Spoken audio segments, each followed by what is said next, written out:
செராஸ் மேபேங்க்ல 30 million ringgit கொள்ளையடிச்சாங்க. என்னது செராஸ் மேபேங்க்? ஆமா, செராஸ் மேபேங்க்ல 30 மில்லியன் ரிங்கிட் மலேசியா திருடிட்டாங்க. ஓகே, இந்த திருட்டு கேஸ் தான் என்னன்னு நம்ம இந்த வீடியோல டீட்டெயிலா பார்ப்போம். ஸோ மார்ச் 1995 வந்து எல்லாரும் ராயல் லீவ் செலிப்ரேட் பண்ணிட்டு இருக்கப்ப செராஸ் மேபேங்க்ல வந்து ஒரு பெரிய திருட்டு கேஸ் நடந்துச்சு. அண்ட் இந்த திருட்டு கேஸ் பார்த்தீங்கன்னா ஒரு த்ரோவோ மூலியமா நடந்திருக்கு. மலேசியால இதுதான் இந்த மாதிரி கேஸ் கேஸ் ஒரு பேங்க்ல கொள்ளையடிச்ச கேஸ் த்ரோவங் அண்டர் கிரவுண்ட் த்ரோவங் மூலியமா நடந்திருக்கு. ஸோ இந்த த்ரோவை எங்கே போடுறது ஸ்ட்ரெயிட்டாக லாக்கர் ரூம் போயிட்டு லாக்கர் ரூமில் இருக்கிற 30 மில்லியன் ரிங்கிட் சியா. ஸோ இந்த சஸ்பெக்ட் பிடிப்பட்டாங்க. ஆனால் அந்த சஸ்பெக்ட் என்னதாச்சு, இந்த கேஸ் சால்வ் பண்ணாங்களா இல்லையா, இதை பற்றி தான் இந்த வீடியோ நம்ம டீட்டெயிலாக பார்க்க போகிறோம். ஓகே, அனைவருக்கும் வணக்கம், welcome to my YouTube channel. So March 6, 1995 வந்து ராயல் லீவ் முடிச்சுட்டு லாங் ஹாலிடே முடிச்சுட்டு ஒரு மேபேங்க் அந்த செராஸ் மேபேங்க் ஸ்டாஃப் வந்து என்ன பண்ணுறாங்க, போய் அந்த பேங்கை திறக்கிறாங்க. பேங்கை திறந்தா பேங்கே அலங்கோலமாக கிடக்குது. பேங்க்ல திரும்பி பார்த்தா நடுவில் எங்கேயோ ஒரு இடத்துல ஓட்டை இருக்கு. உங்களுக்கே தெரிஞ்சிடும் ஒரு பேங்க் கொள்ள அடிச்சா எப்படி இருக்கும், பேங்கே அலங்கோலமா இருந்துது. ஸோ போய் பார்த்தப்ப கடைசியில் பார்த்தா லாக்கர் ரூம்ல இருக்கிற 30 மில்லியன் ரிங்கிட் மலேசியாவும் காணும். இருக்கிற எல்லா பாக்ஸும் கோசங்க ஆச்சு. நேராக போலீஸுக்கு கால் பண்ணுறாங்க. போலீஸ் வந்து இன்வெஸ்டிகேஷன் ஆரம்பிக்கிறாங்க.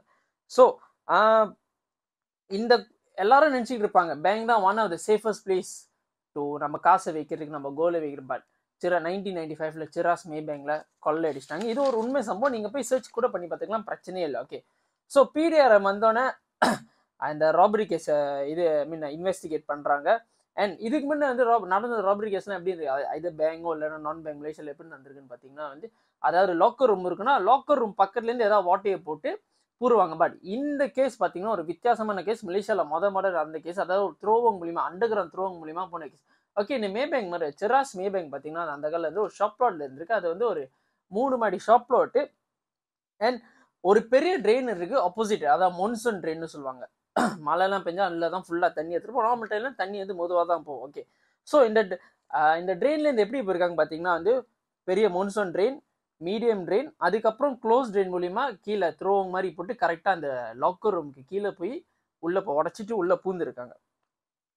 ஸோ டெக்கா 723 பாக்ஸஸ் திருடப்பட்டிருக்கு. 1995 30 மில்லியன் ரிங்கிட் மலேசியா. என்ன கேட்டிங்கன்னா இப்போயே 30 மில்லியன் ரிங்கிட்லாம் ஒரு பெரிய காசு. நம்ம கரெக்டாக இன்வெஸ்ட் பண்ணோம்னா என்னது நல்ல ஒரு மில்லியனர் ஆயிடலாம். ஸோ அந்த காலத்தில் போலீஸும் தேடுறாங்க. கடைசியில் பார்த்தா போலீஸ் வந்து ஒரு சஸ்பெக்ட் பிடிபடுறாங்க. போலீஸ் K9 என்னமோ பிடிச்சி ஒரு சஸ்பெக்ட் பிடிபடுறாங்க. ஓகே, அந்த சஸ்பெக்ட் பேர் யாருன்னு நான் சொல்ல விரும்பல. ஸோ அந்த சஸ்பெக்ட் யாருன்னு பார்த்தீங்கன்னா வந்து அந்த பேங்க் வந்து அக்கௌண்ட் சர்வீஸ் பண்ண வர ஒரு காய். ஸோ அந்த காயை பிடிச்சி என்ன ஏன் பிடிக்கிறாங்கன்னா மெயினாக வந்து அந்த காய் தான் ஹோல் பில்டிங்க்கே வந்து அக்கௌண்ட் சர்வீஸ் பண்ணுவாங்க. ஸோ வந்து கண்டிப்பாக அந்த காய்க்கு வந்து அந்த பேங்கோட A to Z அக்கு வேற ஆணி வேற தெரிஞ்சிருக்கிறோம். அந்த காயை பிடிச்சி இன்வெஸ்டிகேட் பண்ணுறாங்க.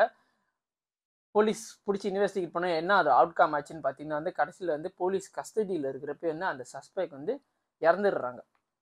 ஸோ அந்த சஸ்பெக்டுக்கும் இதுக்கும் கனெக்ஷன் இருக்கா இல்லையா, இல்லை போலீஸ் கஸ்டடியில் என்ன நடந்துச்சு, இல்லை அவங்களே ஏதாவது பண்ணிட்டாங்கன்னா நம்மளுக்கு ஸ்பெக்குலேட் பண்ண வேணாம். பட் போலீஸ் கஸ்டடியில் இருக்கிறப்ப வந்து இறந்துட்டாங்க. ஸோ இப்போ வரைக்கும் அந்த மேபேங்க் கொள்ளை கேஸ் வந்து அந்த திருட்டு கேஸ் வந்து ஒரு பெரிய மர்மமாக தான் இருக்குது. யாரு காசு திருட்டுனா உண்மையிலேயே அந்த சஸ்பெக்ட் சம்பந்தம் இருக்கா, கண்டிப்பாக ஒரு ஆள் செஞ்சுருக்க மாட்டாங்க. நியர்லி போலீஸ் என்ன பார்த்துருக்காங்கன்னா ஒரு ட்ரோலி கூட எடுத்திருக்காங்க. அதாவது அந்த ட்ரோலி என்னதுக்கு பார்த்தீங்கன்னா அவங்க மண் இருக்காங்க, மண்ணை கீழே அண்டர் கிரவுண்ட்லேயும் நோண்டி எடுத்துட்டு வந்து திருப்பி மேலே டம்ப் பண்ணியிருக்காங்க. அந்த ட்ரோலி பிடிப்பட்டிருக்காங்க. நிறைய வந்து தண்ணி பாட்டில் எடுத்திருக்காங்க. அந்த இடத்துலேயும் தண்ணி, ஏன்னா இந்த மாதிரி வேலை செஞ்சால் கண்டிப்பாக தண்ணி தாக்கம் நிறையா இருக்கும். ஸோ பார்த்தீங்கன்னா வந்து அந்த காலத்துலேயே வந்து எந்த மிஷினரி இல்லாமல் 1995 பார்த்தீங்கன்னா வந்து அண்டர் கிரவுண்ட் வந்து ஒரு ட்ரோவங் மாதிரி செஞ்சு இந்த கொலையை செஞ்சுருக்காங்க. ஸோ இவன் தான் போலீஸ் டிஎன்ஏ சாம்பிள்ஸ்லாம் எடுத்தீங்கன்னா பாட்டிலில் வந்து கண்டிப்பாக டிஎன்ஏ சாம்பிள்ஸ் இருக்கும் வாய் வச்சு குடிச்சப்ப. ஸோ அந்த டிஎன்ஏ சாம்பிள்ஸ் வேர்வெல்லாம் வச்சு கடைசி வரைக்கும் அந்த திருடனை யாருன்னு கண்டுபிடிக்க முடியல. பிடிச்ச சஸ்பெக்ட் வந்து இறந்துடுறாங்க. ஸோ இந்த கேஸ் இப்போ வரைக்கும் ஒரு பெரிய மர்மமாக தான் இருக்குது. நீங்கள் என்ன நினைக்கிறீங்க, இந்த கேஸுக்கு என்ன நடந்திருக்குன்னு கீழே காமெண்ட் செக்ஷனில் போடுங்க. அது மட்டும் இல்லாமல் நான் இந்த மாதிரி ஒரு நிறைய கண்டென்ட்ஸ் என்னன்னு கீழே கமெண்ட் பண்ணுங்கள். உங்களுக்கு ஏதாவது டாபிக் இருந்துச்சுன்னா கீழே கமெண்ட் செக்ஷனில் போடுங்க. அந்த டாப்பிக்கை நான் கவர் பண்ண பார்க்குறேன். ஸோ இந்த வீடியோ எல்லாருக்கும் ஷேர் பண்ணுங்கள். இப்போதைக்கு அவ்வளோதான். நன்றி, வணக்கம்.